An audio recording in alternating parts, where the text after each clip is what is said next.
everybody. Welcome to Skeleton Keys. I'm Torri And I'm John Booker. And we are here to unlock the mysteries of myth and history in pop culture. And today we've got a doozy. Ooh, we're going to talk about it. This is a very controversial one people I told about. It is. It's controversial. But you know what? Torri and I have talked about this. We're going to go out on a limb. We have looked at various figures in pop culture and easily been able to identify certain god and goddess archetypes very easily. And Torri, you and I were talking about who is sort of the modern projection of Aphrodite. And immediately we both came up with the same answer. Yes. And it was? Miss Kim Kardashian. Kim Kardashian. Yeah. Modern projection of Aphrodite. Now, most people are familiar with Aphrodite, as being goddess of love and sexuality. And the idea of Kim Kardashian certainly would connect to the idea of sexuality. 100%. But I think there's also something that's larger going on with Kim Kardashian. And I think to fully understand where we're coming from when we say that Kim Kardashian is a modern Aphrodite, I think it's helpful to understand that as the Greeks were writing stories about Aphrodite, they were trying to deconstruct the idea of love. Yep. Because for the Greeks, love was a very complicated idea. And you really have two different embodiments of Aphrodite that are representative of the two ideas about love that the Greeks were discussing at the time. And the first idea is called Urania. And Aphrodite Urania refers to a spiritual love. It refers to the kind of love that humankind may have for their fellow man or fellow woman. It also refers to a platonic love that maybe had between family members. It refers to the type of love that a mother would have for her children or brothers may have for sisters. But then there's this idea of Pandemos. And Aphrodite Pandemos, this is the erotic love. Pandemos literally translated meant for all folk. And it's the idea of a seductive love. So this concept of seduction becomes associated with this side of Aphrodite. And certainly we also hold different definitions of love today.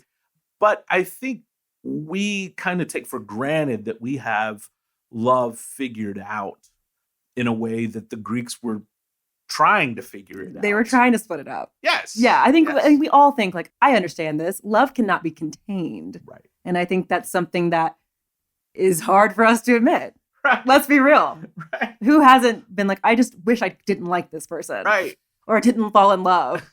So you fall into it. It's something that you can't have any control over. Right. And that's what the Greeks were trying to do, Yeah. was put some control, put some parameters around it. Right.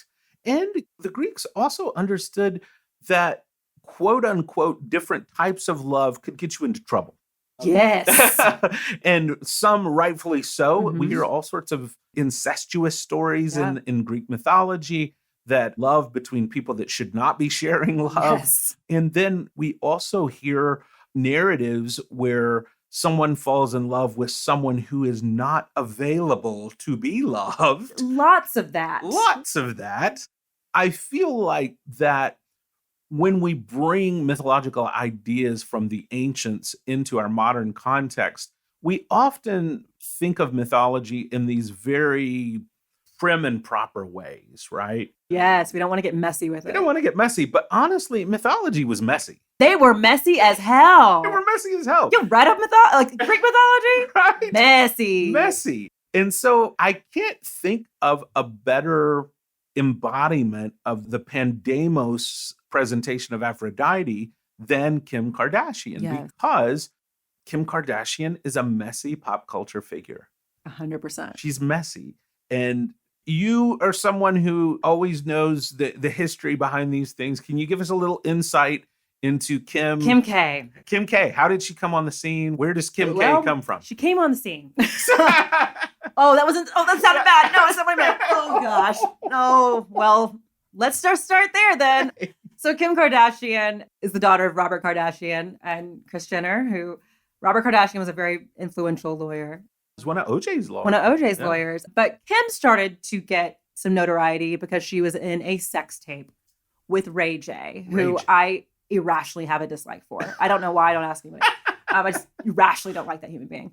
But she became very famous off of this sex tape. Yes. But she was very smart. And her family were very smart. And we're like, hey, we can turn this into a business. Yes. And now they have a reality show, which everyone knows about. She is a multimillionaire. Her entire family has become millionaires based off of her sexuality. Yeah. Of the fact that she was sexual in a mixtape. Right. And now she is known as a mother, a mogul. Yeah. She gets people out of prison. Gets people out of prison. Now she's like attacking the prison pipeline. Right. She's doing so much, but she is always known as a sex symbol, first and foremost. And I think people pass judgment on her for that.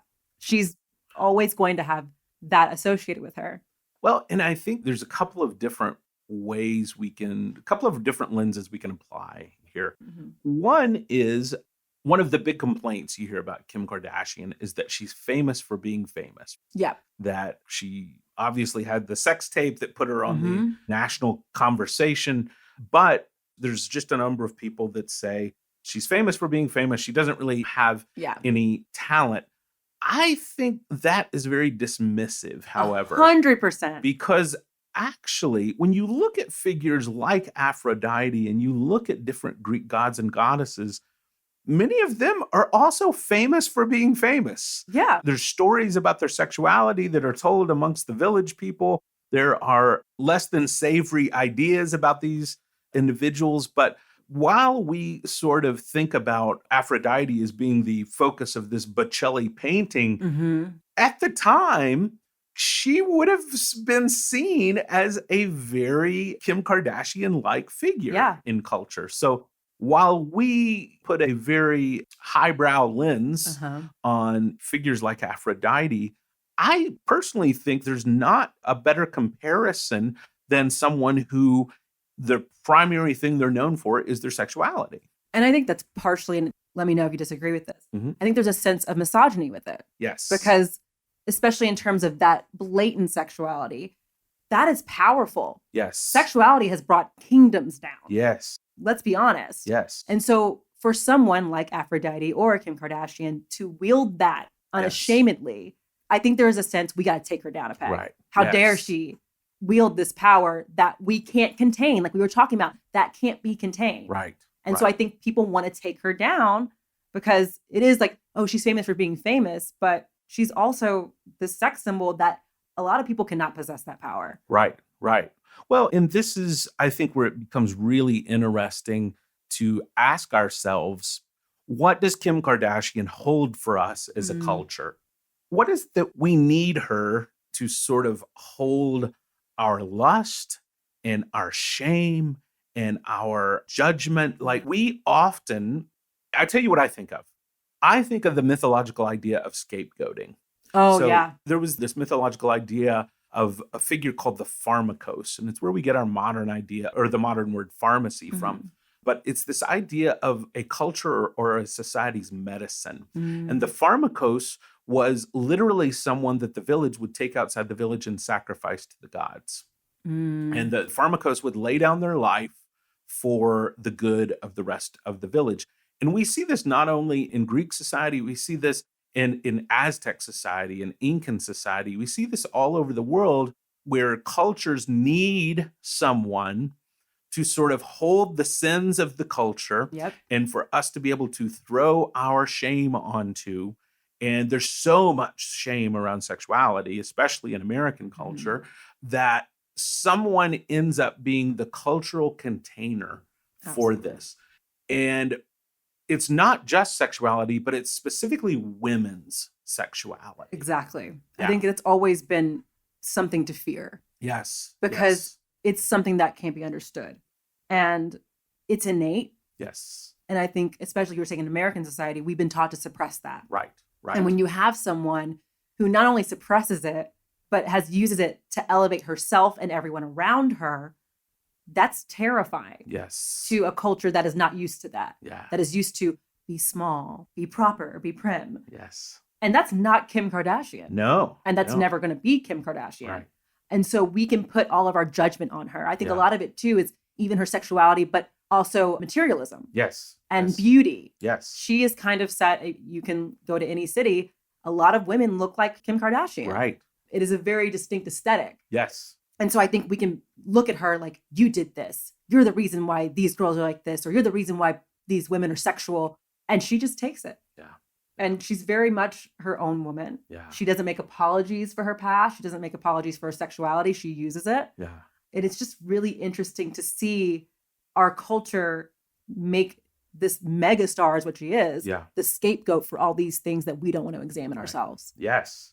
Well, and at the risk of even becoming crude, she is known for certain amplified parts of her body. Yes, the girl's got curves Right. in the front and the back.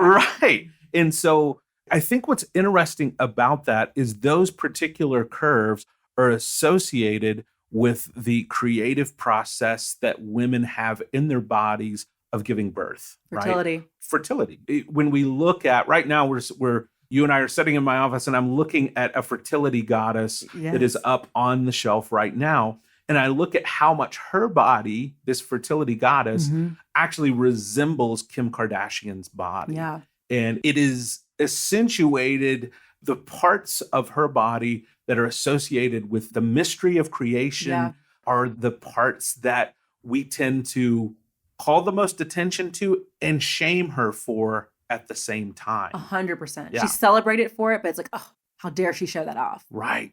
It's right. so interesting when you think about it. This is something, her body type, enhanced or whatever, symbolizes fertility, symbolizes the giving of life. But we shame women if they show that off. Right. Like, so it's, yes, give life, but don't be proud of it. Right. Or don't show it off. Right. Well, and this is also where I think she's a modern embodiment of Aphrodite. 100%. Because even though the stories of Aphrodite are ancient, we still see these same struggles about a woman's sexuality and how many different characters in Greek mythology are supposedly the offspring of Aphrodite. Yeah. And it's interesting to me that when we look at where Aphrodite originates from, there are a couple of different stories in the Greek canon of where Aphrodite comes from. There's one particular story that she's one of Zeus's daughters, but the most accepted story, it goes back to the beginning where we've got one of the Greek gods whose testicles are ripped off by his son and thrown into the ocean, and that Aphrodite arises from the sea foam that comes out of the testicles. The semen. The semen, yes. That she rises fully formed out of the sea. And of course, this has been captured in paintings and in images and a number of different ideas. But that sort of raw sexual story of testicles being thrown into the sea and in the sea foam that comes from the testicles, the origin of Aphrodite as an idea is not just associated with sexuality, but also associated with male pain. Yeah, 100%. Yeah, there's an idea that she comes from, in Aphrodite's presence in our lives is a result or is a hardship for men. Yep. That it's painful. It's a castration. It's a castration. Yeah. And I think we would do Kim Kardashian a disservice not to talk about the fact that it's not just women that hate on Kim Kardashian. Men. And in so many ways, it's not just men talking bad about her in a slut shaming her. But also men talking about her as though she was less of a human being. And I think this, in many ways, this modern Aphrodite holds a mirror up to modern masculinity and patriarchy and male sexuality of the dichotomy that men seek in modern women, whether they say a lady in the streets and a freak in the sheets or whatever, however that is broken down.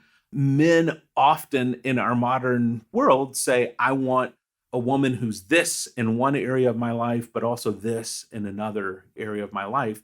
And in some ways, I think Kim Kardashian becomes a more complicated figure of becoming the woman who is seen as this sexual presence, but also the woman who's getting people out of prison and who's raising these beautiful children. And Yes. it complicates that. No? I think it's what you were saying about her origin story. She comes out fully formed. Yeah. And that's fully formed is not just her sexuality. Yeah. It is her caring and it's her love for other people and her sexuality. Yeah. And I think we have parceled women into two camps. It's the Madonna whore complex. This has been around forever. Right. And I think that's why you're saying in terms of men having a problem with her is that they see that she is the super sexual person, but how dare she be a mother? Right. And how dare she work to get people out of prison? Right. It doesn't compute. Yeah. If you're just going to be sexy, that's what you're supposed to be. Right. Right. You're the mistress, not the wife. Yeah. And she's not doing that. She's not sticking into those parameters. She's the whole being. Right. And I think what's interesting is that in the past, in so many different cultures, that, and we would almost call it messiness, the mess of all of those parts of being a woman were venerated. Yeah. Yeah. There were so many cultures where that was, yes, you are a woman with all of these things. You are a caring mother, but also a sexual creature. Yeah. And it wasn't seen as a bad thing. It was seen as, yes, you are the full woman. Yeah. And it's only in very recent times, and especially in Western culture, where that is seen as a bad thing. Yeah. You have to choose. Right. Well, this seems like a perfect time to bring a skeleton from our own closet. Ooh, tell me one. Here. So every episode, Torri and I, in our ever-going effort to be vulnerable with our audience, decide to bring a skeleton from our own closet and share it with you. This podcast is called Skeleton Keys. We give you a skeleton and we give you a key. What kind of skeleton do you have for us today, Torri? It's interesting you're talking about Kim Kardashian. I had issues with not being comfortable with my sexuality or the way that I was built. Mm-hmm. I developed very fast at a very young age. I was basically the body I have now at 12. Oh, wow. And I didn't understand it. It was just the way my body was shaped. And I remember I was never, shout out to my parents, I was never made to feel shame around sexuality or my femininity. But I remember when I had a friend and he was very prim and proper. And he told me, Torri, you'll always be the mistress. You'll never be the wife.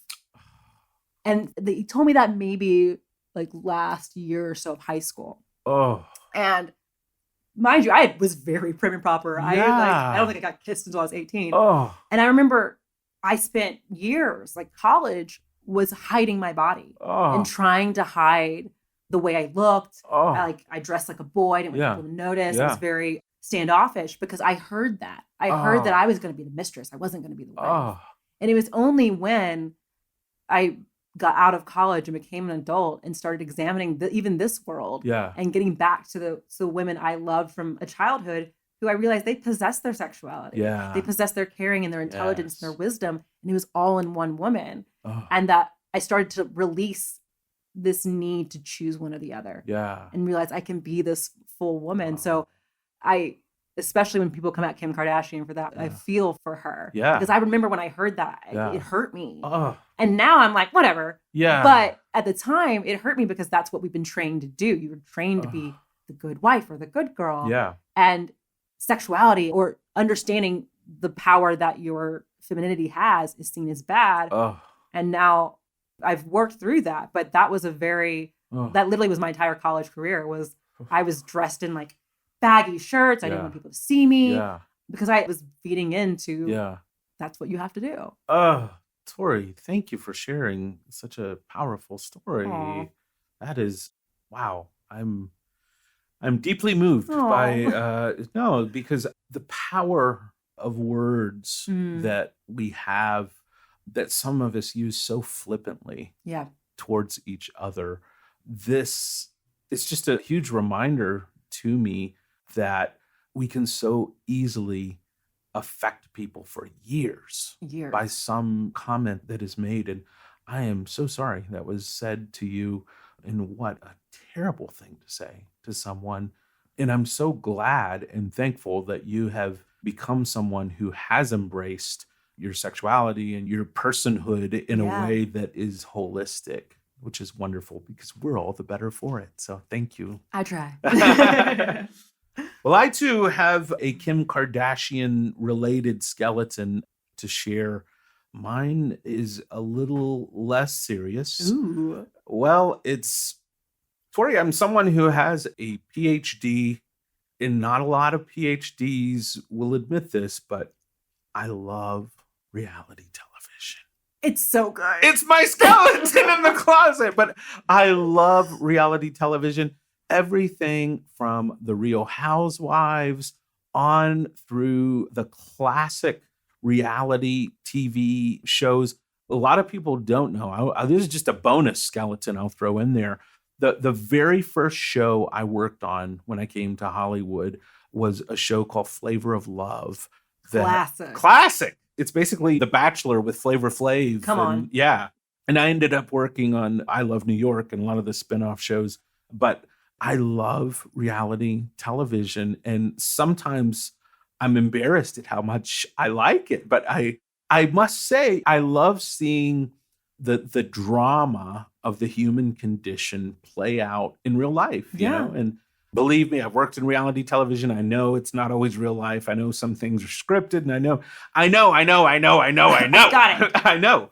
But there's something to seeing real people that are not characters. I think it's the same reason I love documentary films. Exactly. Yeah. And so that's the skeleton that I'm bringing out today. What's your favorite? Oh, wow. Yeah. You had to go there. I had to do it. I had to. The people want to know. Well, you can be real. It's honest. It's a safe space. I have to be real. Yeah, I have to be real. My absolute favorite all-time reality television show was The Hills. Ooh. Which there's Heidi Montag and Spencer Pratt and all these people came out of the show. But I used to really love to watch The Hills, and I still have an interest in all those people's lives and where they have ended up and what they're up to. Funny how you care about them. You start to like, oh, these are my people. Them. Yeah. I'm not going to make the audience suffer through this, but each one of those characters on The Hills are a mythological god that we can see archetypes through. And again, I see mythology play out in The Hills. And okay, I've embarrassed myself long enough. That's all I'm going to say. That's going to be on season 2. That's season 2 is The Hills. So stay tuned. So good. So good. Well, let's open up this idea a little bit more of Aphrodite, because one of the characteristics that we mentioned earlier that Aphrodite has that I think is complicated in our modern world, and I think this is a complication of Kim Kardashian as a modern mirror of this archetype, is this idea of seduction. Aphrodite was well known for not just being the object of desire, but a seducer, someone who goes after what she wants sexually and goes after the people she wants sexually. I think this becomes really complicated in our modern day and age. We've went very quickly through different types of attitudes about women's sexuality and culture. But what is the role of seduction? How is seduction viewed in our modern world? And how do you think Kim Kardashian, how do you see her relating to seduction? I think seduction, and I'm going to come at it from a very personal point of view, I think we're missing it. Yeah. I think there's a lack of seduction. Right. Because seduction in itself deals with ambiguity. Yeah. And deals with what could happen. Right. Or it deals with fantasy. Yes. Creating a fantasy, being the fantasy. And I think we want answers now. Yeah. We want the concrete. What is this? Yes. Even in relationships. What are we doing? Yes. Are we dating? Are we talking? Yes. And seduction isn't that. Yes. There's mystery to seduction. There's mystery in seduction. That's the whole thing. What will happen? I don't know. Yeah. That's seduction. And I think as much as we know about Kim Kardashian, there's a lot we don't know. Right. We don't know how she is in a relationship. Right. She keeps certain things kind of private, especially with her marriage to Kanye West. And so I think we can project seduction onto her. Like that's what she's going to do. But there is still a sense of mystery that she maintains. Yeah. In terms of seduction. No, you're 100% right. And I think about her origin story with the sex tape. Mm-hmm.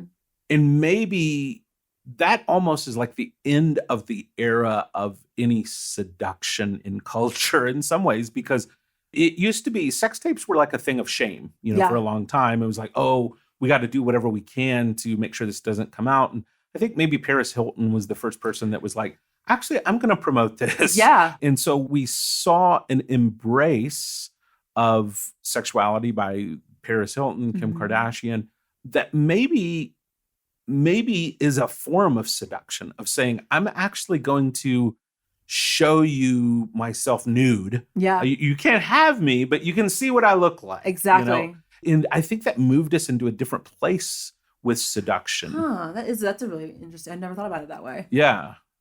But I think Kim Kardashian's sex tape, Paris Hilton's sex tape also were early days of the internet. Yeah, that was. So at that point, to see nudity, especially with anybody famous, was a huge thing. And now it's so commonplace. There's so many websites it's dedicated to that idea that perhaps seduction in some sense has become this numb idea, because the mystery has been taken away from it. Blatant. It's blatant. Yeah, it's blatant. Here. Any ideas how we return mystery and seduction to the... Get rid of the medias? Get rid of the medias, okay. No. I think we live in a culture where we want information and we want it now. Yeah. And we want to explain everything and we want to show everything. Yeah. And that's not even just like show your body. I mean, we want to show our lives. This is what I ate today. This is what I did today. But there's a lot of power in not showing everything. Yeah. And I was having a conversation with someone about the history of the movie star. Yeah. And we have celebrities, but there's very few like, that's a movie star. Right. And I think the people that are considered movie stars still have a hint of mystery about them. Yeah. A hint of the myth about them. Yes. Because we don't know everything. Yes. And so you're like, oh, what does Angelina Jolie do on her every day? We don't know. Right. You know what I'm saying? I think we're missing that. Yeah. It's become very, not just kind of like, yeah, here, this is what it is. Yeah. Yeah. Instead of what could it be? Yeah. Or what do I think it is? We need more of that ambiguity, but that's going to take a huge shift. Yeah. Especially in a Western culture of getting comfortable with that. Yeah. Wow. That's really deep. I wonder if, because our external lives have become, just like you've said, have become so accessible to everyone. Mm-hmm. I can now find out, I may not know what Angelina Jolie is doing today, but I can go look up pictures of what it looks like when she goes to the grocery store and buys groceries. Yep. And that sort of curiosity of what does that look like probably deserves its own psychological explanation of why do we care? Yeah. But a lot of people do care. Mm-hmm. And a lot of people can have that itch scratched now. I wonder if the future for us is going to be not so much in what we experience externally in the world, but what we experience internally in the world. And I wonder if that's the future of mystery, because that's in many ways, the unknowable. You never can know exactly what someone's thinking. They can tell you what they're thinking, but you don't know. And so what goes on inside of us, I think, is going to increasingly become more and more important, because it's the last bastion of our own privacy. Yeah. And I think privacy is really key. It is. To seduction. Yeah. I think there is a connection between privacy and seduction. 100%. Yeah. There's something to what you don't see. There's something to what you don't get to experience that is seductive. I think it's even, like historically, when priests would go in and do rites, we don't know what they did. Right. We don't know what the Oracle of Delphi did. Right. You know what I'm saying? Yeah. And but we can imagine it. Right. And sometimes what we can imagine is more exciting than what actually happened, but we don't know. Yeah. So we need to cultivate a more sense of a privacy, even within ourselves. And in a way, privacy or being private about something maintains the sacredness of it. Yes. I have a new niece. Yeah. And my brother is very much like, do not post pictures of my niece. Yeah. He'll tell me, oh, you can post this one or you can post this. And I think I get it. Yeah. Because that's yours. That's sacred. Right. You want to keep that for you. That's not for the world to see. Right. And I think we could use more of that. Yes. And I think it is going to start internally. Yeah. And then hopefully translate to more externally. And I think we're starting to see the hints of that, where people are like, I don't want to post that. Right. Or I don't want to share that. Mm-hmm. Boundaries are very seductive. Yes. Yes. And we need to cultivate those boundaries. Yeah. We have a culture that's like, just tell everything or say whatever comes out the top of your mouth. And there's a sense of intelligence and measuredness of being like, I'm going to hold something back. Yes. Yes. And that's very sexy. That's very seductive. For sure. For sure. It reminds me, as you're saying that, a lot of the images that artists created of Aphrodite were Aphrodite fully nude. Mm-hmm. But not all of them. Sometimes we see, especially with goddesses like Aphrodite, we see like a drape. Yep. And we see even like a sheer drape. Very. And, maybe it just covers one breast or part of the body or something. But I think there has been a recognition, even since back then, that there is power in a little bit of mystery. There's power in a little bit of concealing that. In some ways, you can see a figure like Kim Kardashian making like this full lunar journey 100%. where she starts out her career showing everything. But now she's become a very private person. And she's usually in like sweat Right. suits. Yeah. Like she's very covered. Yeah. She has almost come to the circular place of mystery again. Yeah. And I think that's interesting. It's interesting that she can reclaim that. Yes. Yes. That she's not, and we accept it. We're like, yeah, that's what Kim Kardashian is doing now. Like she's completely covered. When she started off her arc in a sex tape, which is the most explicit thing at the time that you could do. And the ability for her to take that control back and put the mystery back in her life is extremely powerful and not something everyone could do. Well, I love that you use the word reclaim because that is a really mythological idea. Yeah. The idea of reclaiming something. It goes to the idea of death and resurrection. And in some ways, we sort of see that with Kim Kardashian we see this big burst of life at the beginning, and then almost like this death of culture making fun of her, of putting our shame on her, of using her as a scapegoat. And now with the work she's doing again within the prison industrial complex, we're seeing a resurrection in many ways. And that feels like such a mythological narrative that she's living out. Yeah. She's living a different life. Yeah. She's being resurrected. Yeah. And it's interesting that she's being resurrected in this role where she's tackling the prison industrial complex and getting people out of prison when her father was an attorney. Right. This is so cyclical. Even within the family is cyclical. Yeah. It's really powerful to examine and something I don't think people give her credit for. I think people are like, she's trying to save people. She legitimately seems like she is interested, that she's putting in the work to do this. She succeeded. She's getting people out of prison, people. Right. But it's just interesting to see her arc. Yeah. Yeah. Well, I don't know what the key was for Kim Kardashian, but I do know you and I have both brought a key to the audience today, a skeleton key that has been of help to us lately.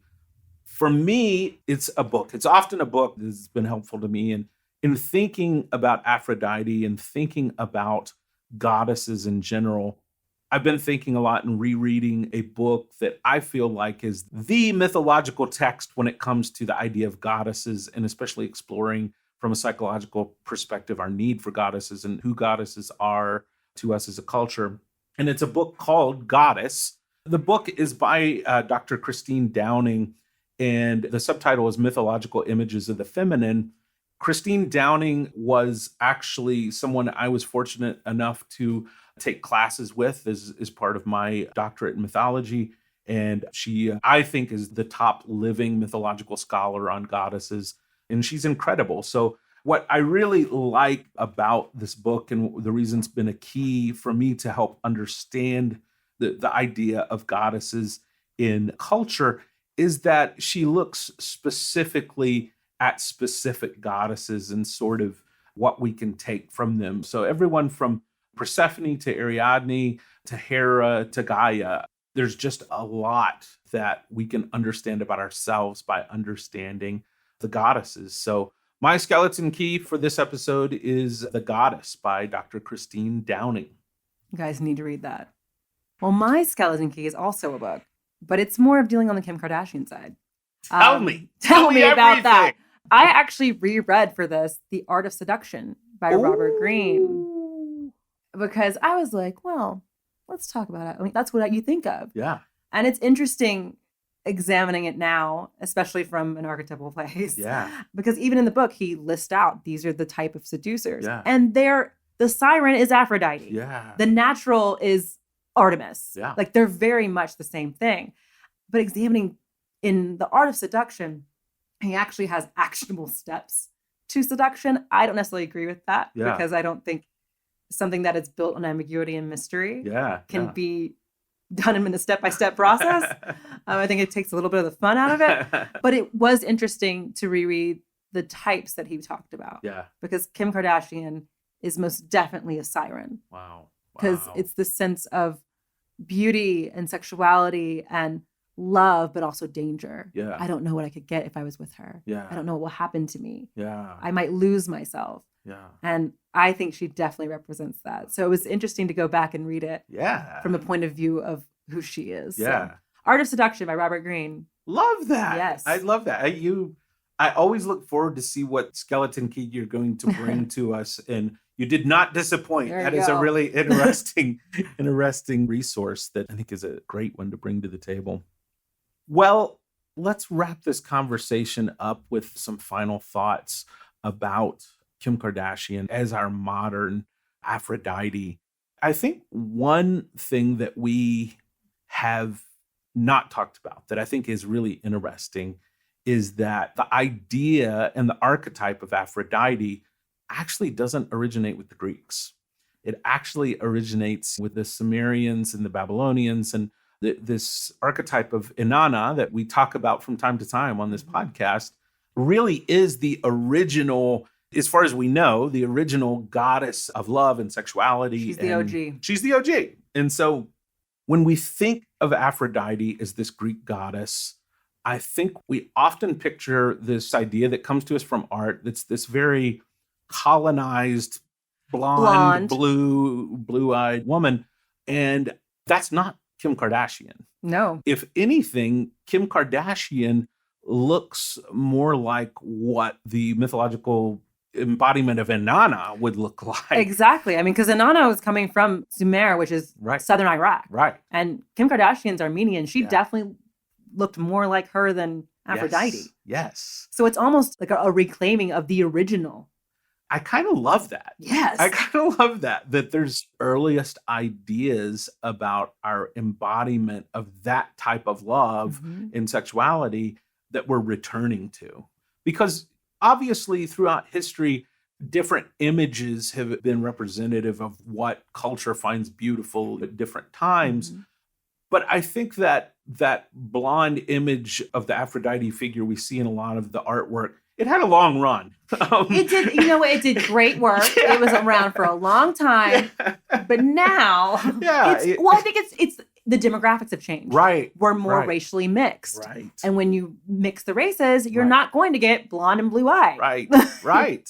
Well, and I kind of love that our modern projection of Aphrodite feels like someone who is not confined to a single racial identity, but is a mix of so many things. And we can even see this with Kim Kardashian's children now, who the children she's had with Kanye West are mixed race children. And I think there's something mythological about that, about Aphrodite's children being this mix of cultures and this mix of races that feels very true and very authentic. And as with so much in myth, these things are circular. They come back around and around. Yeah. She is the new Aphrodite. Absolutely. We proved our point. We did. Look at us.